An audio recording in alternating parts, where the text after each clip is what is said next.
अपना स्वेच्छासेवी संगठन ओएएसजी चक्षु हस्पिटाल मिलित आनुकूल्य 43 नंबर वार्ड अंतर्गत अपनानगर शांति विहार स्थित गणेश मंदिर परिसर में एक निःशुल्क चक्षु परीक्षा शिविर अनुष्ठित हो जाइछि।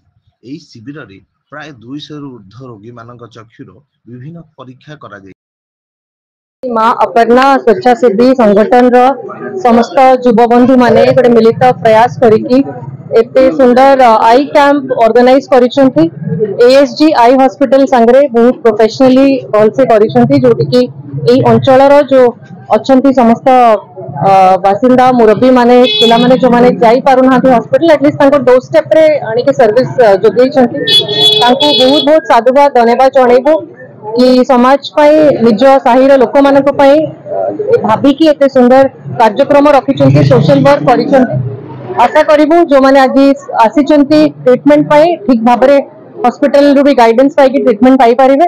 आगामी दिन में भी संगठन जमी बहुत कार्यक्रम करू सेटा भी आमर आशा निश्चय रहा एंड सपोर्ट भी निश्चय रहा।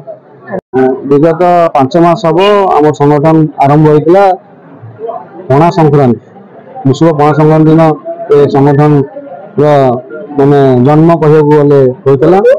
आज आम एक देयमुक्त चक्षु परीक्षार गोटे कार्यक्रम हाथ को नहीं आ लोकंर इच्छा देखिकी आमको आहरी निजी खुशी लगुच आम आहरी आपर भल भल प्रोग्राम मेडिकल हो जेकोसी सेवा हो आम करने को इच्छुक। आ गोटे कथा आमको बहुत खुशी लगला थाना भारवर्ती अधिकारी आम भवन में आसते चाउलिया पूजा कमिटी सेक्रेटरी सुभाष आम सामने सामिल थे। बारवाटी कटक एमएलए सोफिया फिरदौस आमको किसी समय देकर आम बहुत बहुत धन्यवाद जनाऊँ। गोटे कथा लोकों सेवार सब आम रहीबू आ रहीशु। आज आखि परीक्षा लोकंर आपर आम एक मागणा जो रक्त परीक्षा आपणकर मागणा मेडिसिन लोक छोट मोट मेडिसिन तार ये भी आम गोटे नापी एपर्यंत आमर 80 रु ऊर्ध्व लोक देखी सारे आम भावुँ 250 रु 300 लोक चक्षु परीक्षा करने। बर्तमान आम 10 आरंभ हो दिन 4टा पर्यटन चलिए। ये संगठन को लेकिन आम लोकों पाखे पहुंचू लोकों सेवार सर्वदा रही आम आशा। आज माँ अपर्णा स्वेच्छासेवी संगठन तरफ वार्ड नंबर 43 एक वार्ड नंबर 43 माँ अपर्णा देवी स्वेच्छासेवी संगठन एवं एएसजी चक्षु हॉस्पिटल जो रही आई हॉस्पिटल मिलित आनुकूल्य एक चक्षु परीक्षा शिविर अनुष्ठित हो जाए। 10टा बेलू स्टार्ट है पाखापाखि 5टा जाए चलो।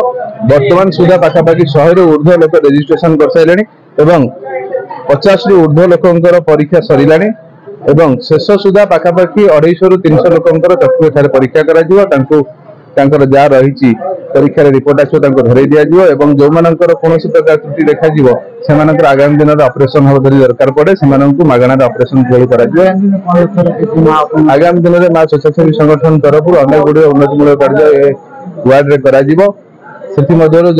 आमर आगु को गोटे रही मागणा औषध सहित स्वास्थ्य परीक्षा शिविर अनुष्ठित कर खूब कम दिन भितर सहित रक्तदान शिविर एवं अनेक उन्नतिमूलक कार्यक्रम वार्ड में कर। अपना स्वेच्छासेवी संगठन ओएएसजी चक्षु हस्पिटाल मिलित आनुकूल्य 43 नंबर वार्ड अंतर्गत अपनानगर शांति विहार स्थित गणेश मंदिर परिसर में एक निःशुल्क चक्षु परीक्षा शिविर अनुष्ठित हो जाइछि। शिविर में प्राय 200 रु ऊर्ध्व रोगी मान चक्षुर विभिन्न परीक्षा करा जाइछि।